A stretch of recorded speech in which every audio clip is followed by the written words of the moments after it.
the Senate ended up calling an emergency session. It was Friday, so they weren't even supposed to be in session. It ended up, we had the whole company there watching the live stream from the Senate as we were hoping they would take up the fantasy sports case. We didn't even know if they would. And it ended up going into the night. Back then, there were probably 100 different companies that had tried to build a salary cap daily fantasy site. And look, if you do the same things as market leaders, you're not going to be able to beat them at their own game. But we saw the opportunity for a different game. I remember I'd put together like an executive summary and a pitch deck, and I'd send it to any venture capitalist email I could find. And then every morning I'd check my mailbox looking for a check in the mail. Like I thought that's how venture worked, right? I didn't like have a concept of how the whole thing worked. I'm Jeff Berman, your host. The NFL season kicks off this week, pun intended, which for me and millions of other Americans means something very, very special. It's fantasy football time. That's one reason I was thrilled to speak with Jeremy Levine. He's the founder and CEO of Underdog, a fantasy sports juggernaut. But even if you're not into sports, Jeremy's tenacious and innovative approach to building companies is full of valuable insights. His latest venture, Underdog, has scaled into a tech unicorn at remarkable speed. This is Masters of Scale. Jeremy, welcome to Masters of Scale. Thank you. I've dreamed of being here for a long time. I feel like we should be sitting in Cliff and Norm's chairs or stools at Cheers having this conversation. You're a Boston guy. I am. And we're about to talk about sports and tech and business. Perfect. My favorite topics. We're going to get to Underdog, but this is not your first sports-related startup. So I'm curious how you got started in sports and tech. So as a little kid, I was growing up in Boston and Cambridge. And my favorite thing to do as a kid was collect sports cards. And I always wanted the rookie cards of the players I thought would be good down the line because I thought I could sell them for more. Not just Celtics and Red Sox. No, and I unfortunately chose a lot of Vince Carter. Not that he had a bad career over Kobe. I think the financial results would have been very different if it was Kobe. But became obsessed with Vince Carter cards and just like rookie cards in general. Went to college at Syracuse. When I got there, I learned there was a major called entrepreneurship. I'm like, whoa, that's cool. You can do your own thing, work for yourself. Like, yeah, I want to do that. I kind of had no conception of that before. While I was there, I was like, okay, my final class is a business plan competition. Like, what am I going to do? The entire time I had this idea in my head of a sports stock market because that's how I thought about collecting cards. My dad's a criminal defense attorney. I would ask him and a lot of his lawyer friends, like, what do you think of this? And they're like, it sounds illegal. And then Which potentially it was, depending on how you structured it. A lot of people definitely thought it was. Yeah. And I asked, then my senior year, another company called One Season, funny enough, because they lasted exactly one season, launched a sports stock market. This is 2008. And they raised money from a great venture capital firm, Charles River Ventures. They were on the front page of the Wall Street Journal, front page of Yahoo.com, New York Times. I'm like, oh, must be legal. This is what I'm going to do. So I graduated college. Well, actually, before I graduated, I tried to do that for my final semester, my senior class. And the professor, I remember, said, it's too hard, you can't do that. Made me do something entirely different. Wouldn't even let you do it as your project. Then I graduated college, moved back home to Cambridge, was living in my parents' attic and trying to figure out how to start this thing. I mean, my whole kind of second half of senior year, I was doing that. So I remember I applied to every incubator there was, Y Combinator, Founder Institute, Techstars, got rejected from all of them. And you didn't have a technical background at this point. Not at all. When you're applying for these incubators, accelerators, are you pitching yourself as, I'm a dreamer, I'm an entrepreneur, I'm going to work my butt off, I've got an idea, and hopefully I'll find a technical co-founder? Yeah, basically. I mean, look, this was early. This was 2000, now the 2009 was when I graduated. I was finding everyone I could on Twitter. I was kind of stalking anyone who seemed like they could code anything, basically. I remember I'd put together like an executive summary and a pitch deck, and I'd send it to any venture capitalist email I could find. And then every morning I'd check my mailbox looking for a check in the mail. Like I thought that's how venture worked, right? I didn't like have a concept of how the whole thing worked. Anyways, moved back home, was still just trying to find any ways to make it right. Not technical, no money, no connections, had no idea what I was doing. Put up job postings everywhere. Ended up getting a couple engineers off Craigslist to start. Really? So my first 2 engineers were off of Craigslist. And were these like students at MIT, or were they like? Yeah. Well, one was a young, just graduated college, Carnegie Mellon. Okay. And another was someone who's actually had been in software engineering for a while and worked at some interesting companies, and they were moonlighting. They were kind of just like, so this is a side hustle for them. Yeah. It was like, again, it was 2009, so the startup kind of ecosystem, especially in Boston, wasn't as thriving as it is now, but it was like getting going at a crawl. And there were people who I think got excited and kind of saw the vision, like, this sounds fun, and started making some progress. Could you afford to pay them? Not at the beginning. So it was literally like, here's the idea, who wants to come with me on a journey? Yeah. Ended up getting into Techstars the year after.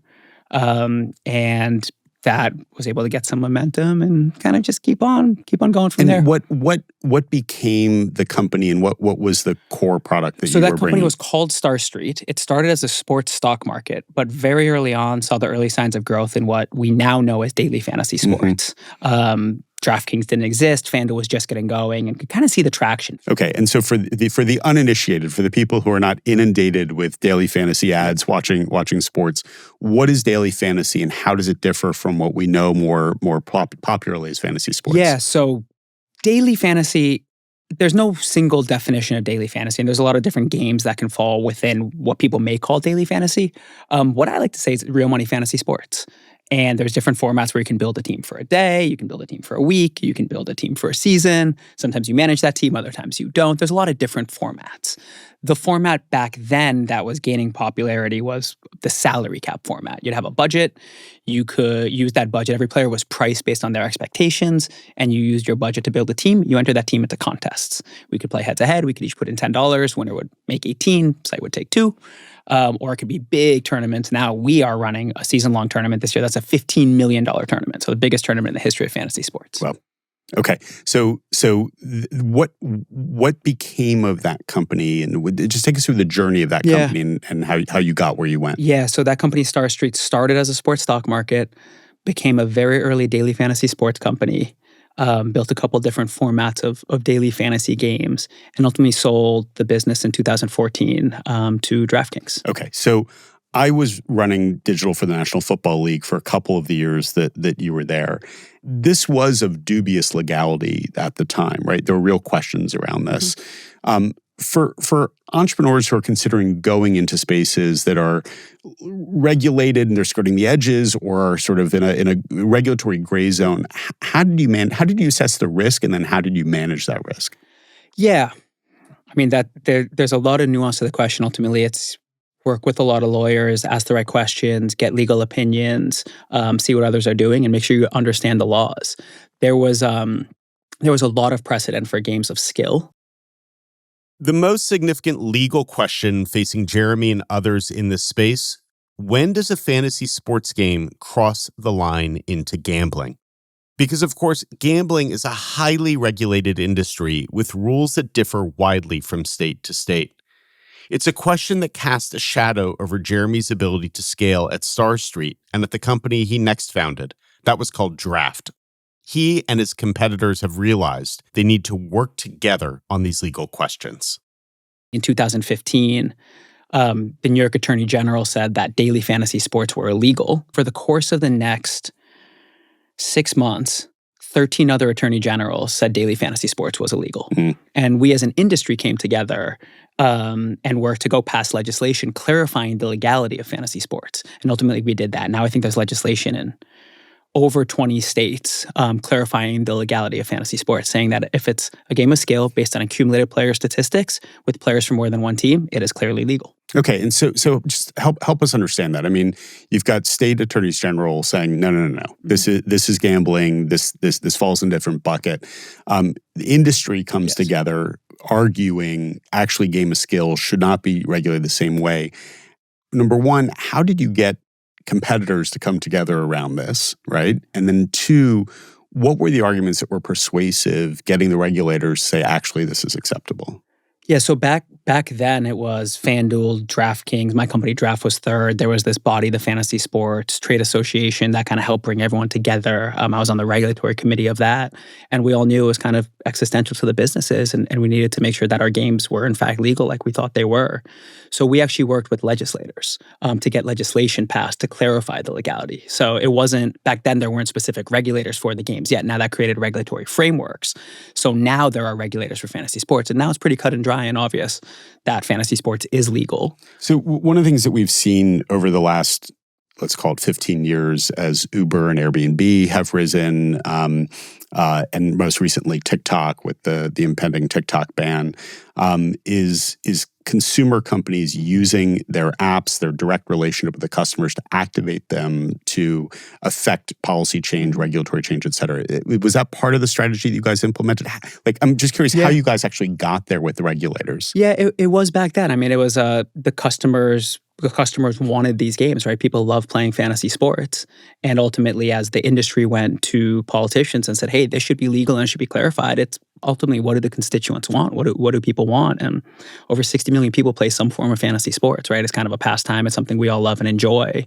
And people wanted that to be the case. So there was a lot of groundswell and a lot of excitement to have those games from the customer perspective, and that really helped. Jeremy, was there a tipping point where you saw the traction, you realized that you could actually win this battle with the state legislators to effectively overturn the rulings of the state AGs? The real big battleground was New York.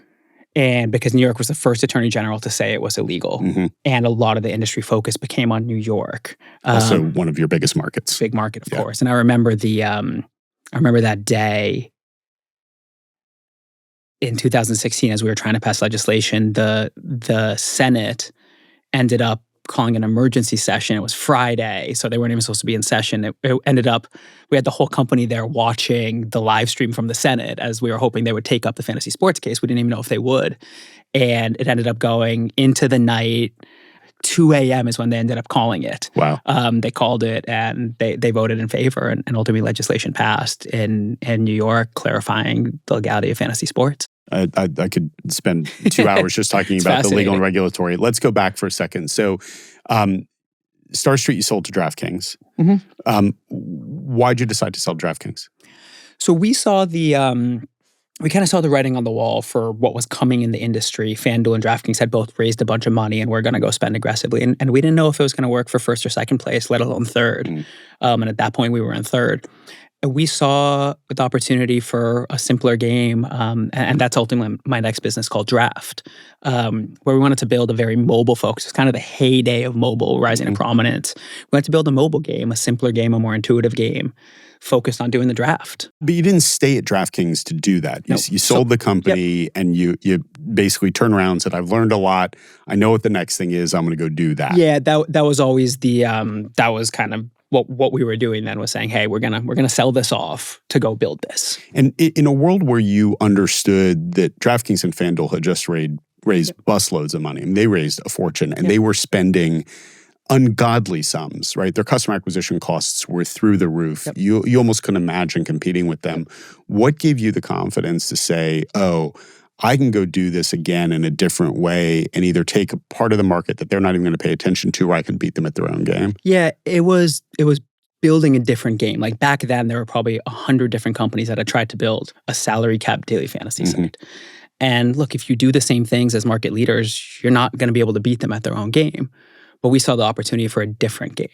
And so we wanted to focus on that and had confidence, hey, if we build a game people love, if we build a game I love, we're going to build a game people love, and we were able to get traction that way, and we did. I'm imagining being an investor and having you come in and say, here's what I want to do next. Mm-hmm. And going, gosh, I love the experience, I love your expertise, I love what you've done so far. But Jeremy, if you start to get traction, DraftKings or FanDuel is just going to copy you, and they've got the install base and they've got the dollars to swamp you. Why did investors bet on you? Why did you want to bet on yourself in this play when you were facing the risk of the tsunami from one of the big players? We had a real focus on product and customer experience, and that's something I always believe in is focus on building the best product. We'll talk about Underdog in a second, but it's kind of what we always focus on at Underdog is product velocity. We believe there's so much more still to be built for sports fans in America. And if we can be the best at building product, we'll build the biggest company in this space. And back then it was a similar thesis. It was there's more to be built and we can build something different. While the other businesses are focused on something else, those companies, they weren't really focused on product. They kind of built a single product and they were focused on marketing that. Just knowing the insights of those companies and knowing the opportunity that was there, we saw a lane. So what happened with Draft? We ultimately sold Draft to the business now known as Flutter in 2017. At the time, it was the largest exit in the history of fantasy sports. So we sold it there and then helped Flutter ultimately go acquire FanDuel. And why sell then? I mean, you've already sold once, you've built a company, you've got traction. Why sell a second time? There was a real opportunity to build kind of what we thought would be the future of sports betting in America with what now is obviously the market leader. All the investors made good money and there was a lot more that we could earn and a big future. And the person that we sold to trusted him, believed in him a lot. He's now become a real friend and a mentor. And we thought we could go build the future of kind of sports gaming in America. But you didn't stay. How long were you there? No, so ultimately, that CEO left and new CEO came in. They ultimately acquired FanDuel, which had started as my idea, but I thought it was going to go a little bit different when it happened. And when that happened, Draft got forced to merge into FanDuel. And that was pretty obvious that it was kind of the beginning of the end for Draft and our vision there. So I left soon after that. It's an interesting question for entrepreneurs who are selling a company, have sold a company, or thinking about selling a company to an acquirer in terms of like what the promises are, what the assurances are. You know, Instagram and Meta is a great example of where everything was great until it wasn't. We recently had Austin Allison, who'd sold .loop to Zillow on, and that was an incredible fit where he stayed for years with Spencer Rascoff there. And now they've got a company together with Picasso. If things had gone differently, do you imagine you'd still be there running FanDuel? The CEO who acquired us, he ultimately left. That's what changed everything. And so I think about it now as if we ever look at M&A or when we do, it's kind of just like when you go to join a company as an executive or as an employee. I think most important thing is the leadership and who's running the business. And I think with M&A, it's the same thing. Do you believe in that person and do you believe they're going to be there in the long term? And if so, if they give you their word, then I think you can believe that. But if they're not going to be there for the long term, then things are going to change. So this all plays out with FanDuel. You leave, and you've already done it twice. You got a third one in you. How does Underdog come to be? So we had a game we built at Draft called Best Ball that people absolutely loved. Best Ball is a form of season-long fantasy where after the draft, you do no management. So there's no setting your lineup, no waiver wires, no trades. Each week you get the points at each starting position for the player who scores the most points. So it's this beautiful game that's both really casual. You can just do the draft and never have to check it again or never worry about it again. But hardcore players love it because they can do hundreds or thousands of them and build a portfolio of sorts during an off season. It makes the whole off season really interesting. And again, for people who are not avid fantasy players, one of the downsides here is, look, if Lamar Jackson, to your point, gets injured and he's out half the season, he's not in the play. On the other side, in regular fantasy, in most regular fantasy leagues, you're starting one quarterback each week. And if you've got two good quarterbacks and you bet on the wrong one, you're killing yourself, right, for leaving the wrong quarterback in the starting lineup. Jim Lanzone, who now runs Yahoo, makes this mistake all the time in our fantasy league. It's why he lost to Peter Pham in our league. This is a whole side story we could get into. He should be, right? He's got it. Maybe he should be buying Underdog, actually, but we can they should be doing Best Ball. I think we're probably past that point at this point. Fair enough. Okay, so you had Best Ball at Draft, and was that the kernel of what you were going to launch Underdog with? So Best Ball was a game that people really, really fell in love with. And as Draft got forced to merge into FanDuel was going to shut down Draft. And when that ultimately happened, it was a really bittersweet day on the internet for me. I mean, there were over 1,000 tweets of people just saying, just devastated, like, this sucks. People were really bummed. And that day we were in a text thread with a bunch of the early folks from the Draft team. And Brandon, my co-founder at Underdog, was just like, hey, let's go build this. Let's do it again.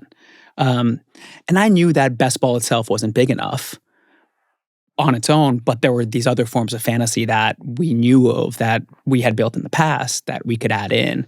And now sports betting is here. So the market just got way bigger. Right. You launched it in 2020, right? Yep. And by 2022, you had a valuation of? $485 million. That's a pretty fast rise. They went quick. That's fast scaling. They went quick. So what happened between 20 and 22 that let you guys make that happen? Yeah, I mean, we had a lot of advantages because of the team that came together. I mean, the founding team was 7 from my last company Draft, and we knew exactly what to build. I think the other thing that struck me when I first discovered Underdog was how great the app is designed. I mean, it's what you're explaining, if you're not visualizing it and you're not a sports nut, it may be hard to fully grok. But once you open the app and take a look at it, it is dead simple. It is really easy to use. And as someone who's worked in consumer tech and worked specifically in sports tech, I know how hard it is to do that. I mean, it's such this is like the biggest softball question ever. Like, why are you so great at that? How did you guys get so good at doing this? Look, it's what we prioritize. The company's sick of hearing me say this because I say it every 2 weeks when we have a company meeting, a company sync. The things we focus on, the things we prioritize above all else are people and product. And a company's a collection of people. You need to have the best people. And we focus relentlessly on product. We prioritize product velocity above all else, right? And again, we founded Underdog with this really simple thesis. There's so much more to be built for sports fans in America. If we can be the best at building product, we'll build the biggest company in the space. And we're just over 5 years old, and we've been the fastest growing sports gaming company ever, 0 to 5, do well over $400 million in revenue this year. And we believe that more than ever. And you now have a valuation of, or most recently, $1.3 billion. $1.3 billion with a B. Where's the white space? Where's the opportunity? Product.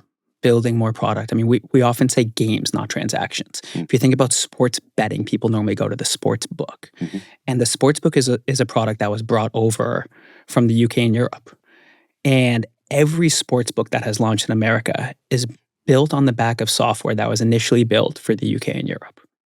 And they're effectively all the same. In our investor deck, I have a slide, which is the top 7 sports books in America. And I ask investors, if you had to choose one of these, which would you choose? And they kind of stare at it dumbfounded and then say, they're all the same. Say, exactly. No one has really focused on building something net new for the American consumer. And Americans and how we engage with sports are very different than any other country. How so? So first off, we didn't grow up with sports betting here. And so we've created all these games as substitutes, all these ways to express opinions on sports. Over 60 million people play fantasy sports. Every year there's over 90 million March Madness brackets done. We do survivor pools, pick 'em pools, Super Bowl squares. We collect sports cards. We even buy sports NFTs sometimes. There's all these ways we've created to express opinions on sports. Those are all really distinctly American, right? There's almost no fantasy sports or March Madness brackets anywhere else in the world. And so we grew up playing games. Now, the games are largely, and think about fantasy, largely player-based. We care a lot more about players and stats here, where in other countries, their sports fandom is way more focused on teams. And the sports are just different. Our sports, if you think about there's off-season news cycles, the sports themselves, they're very stop and go, where most of the popular sports overseas are continuous in nature. Yeah. You think of a soccer game or you think of an F1 race, there's no stops. Yeah. They just go. Yeah. Our sports are almost all stop and go. And you just think about the place and time, right? Sports betting was built to take what was in a smoky retail shop and bring it online in a desktop world 25 years ago. Right? That's what sports books were built for.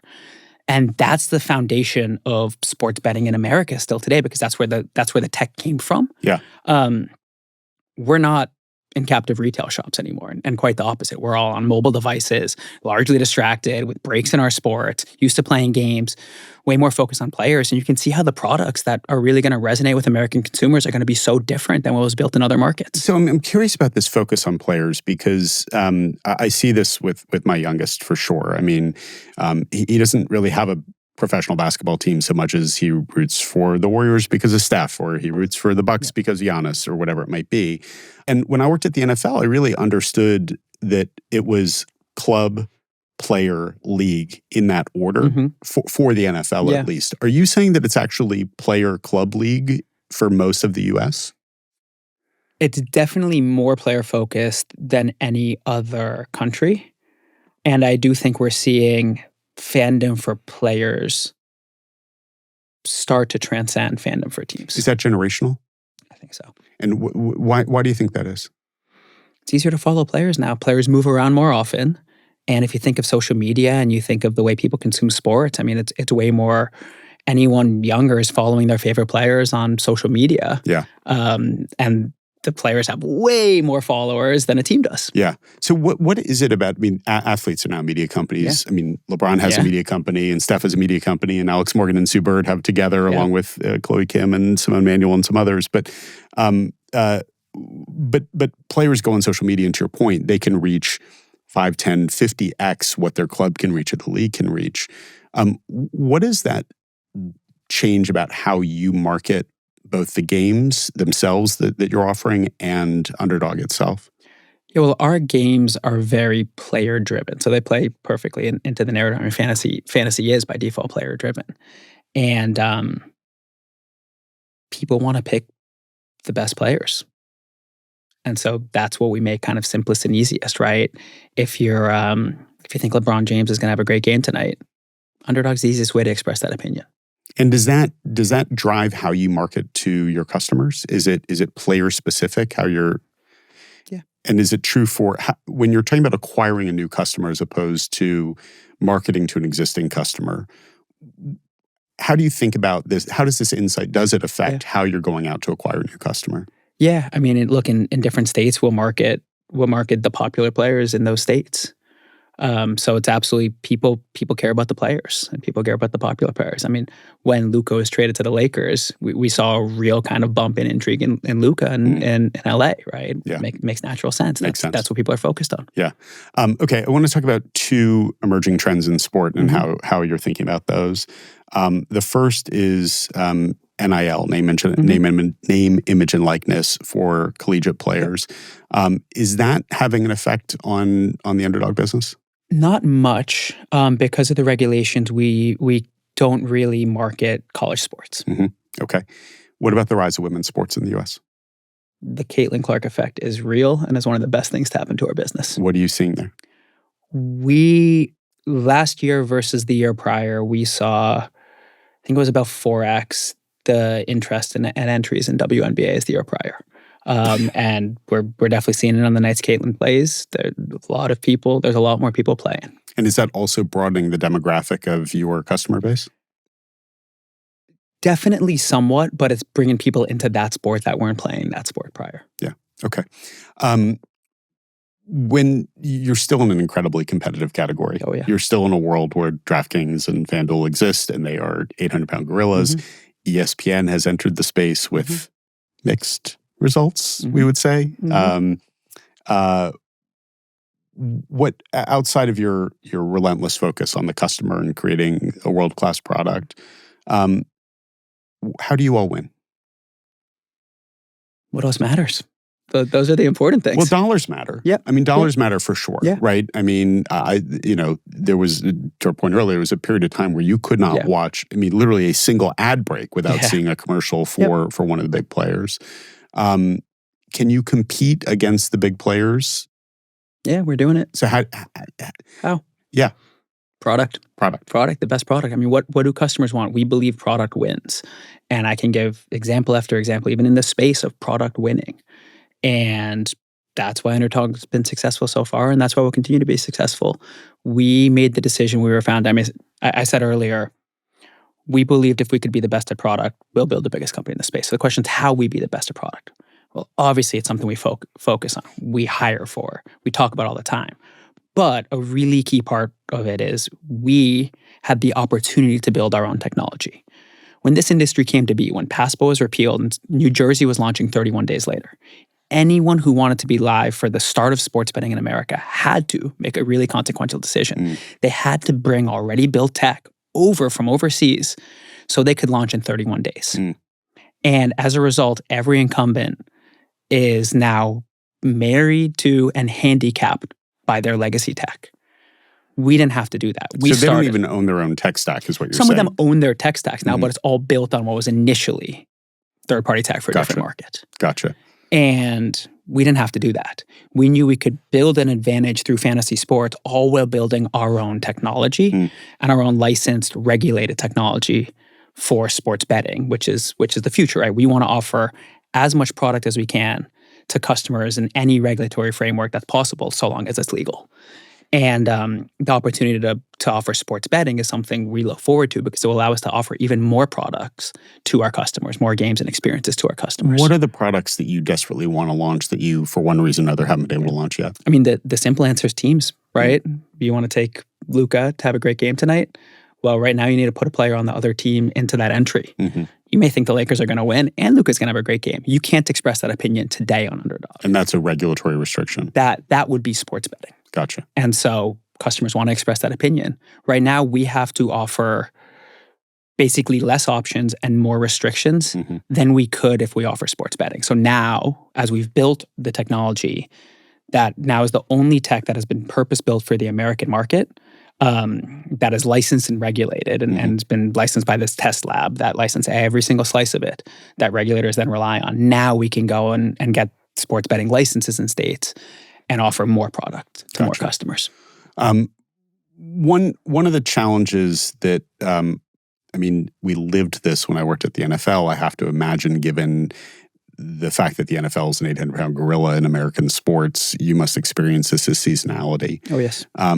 How do you manage the business with what I mentioned are extraordinary peaks in NFL season and some valleys outside of it? Yeah, our calendar is largely built around, it's built around the sports calendar and largely built around NFL season.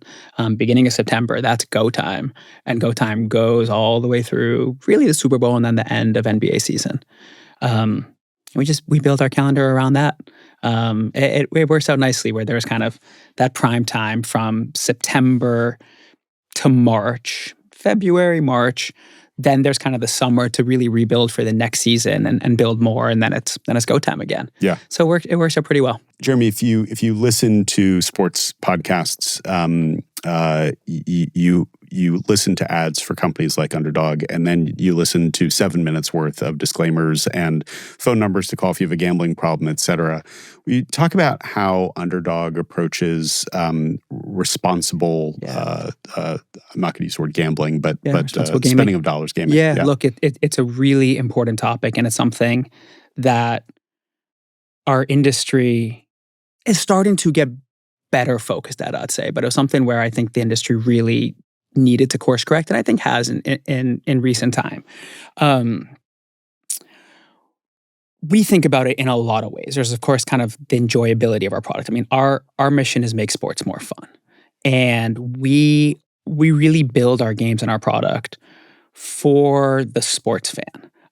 Not really for the kind of financially minded customer, but more for the customer who's watching the game tonight and wants to be able to have more fun with that game or wants a reason to watch the game. Our average entry is $13.